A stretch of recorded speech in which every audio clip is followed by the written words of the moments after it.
And with a Pecos League recap for games played on June the 30th, I'm your host, Joey Dean. We start in California as San Rafael traveled to Bakersfield. Top of the fifth inning, Kyle Guerra with an RBI double makes it 3-0 in favor of San Rafael. Keith Whitaker would get thrown out trying to score at home.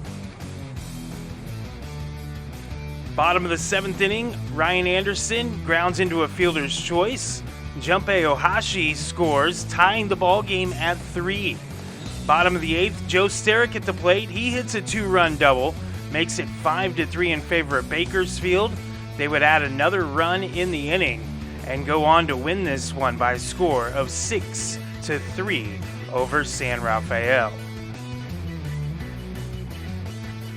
Next we go to Vallejo as Dublin traveled to visit the Seaweed. Bottom of the fifth inning, Michael Pavlicek with a 2-run home run makes it 7-5 in favor of the Vallejo Seaweed.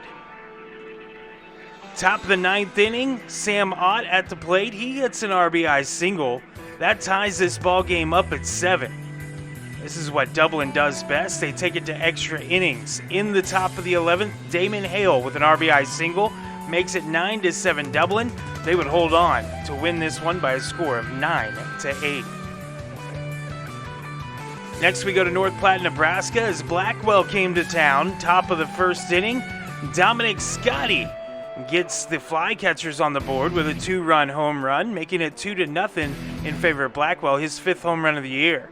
Top of the 6th inning, Jesus Valencia with a 2-run home run of his own makes it 7-3 in favor of Blackwell, his 3rd home run.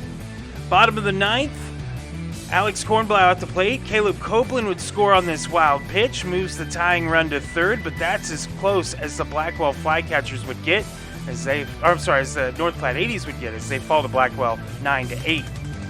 Next we go to Trinidad, Colorado as Roswell came a-calling. Top of the 3rd inning, Michael Perez with a 2-run home run makes it 4-1 in favor of Roswell, his 4th of the season. Bottom of the 8th inning, Levi Mikowski strikes out.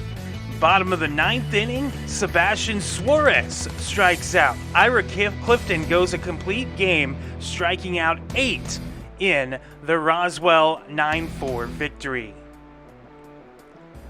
Now we go to Santa Fe, New Mexico as Tucson came to town. There were 5 home runs and 11 pitchers in this game, but the story starts in the bottom of the 8th.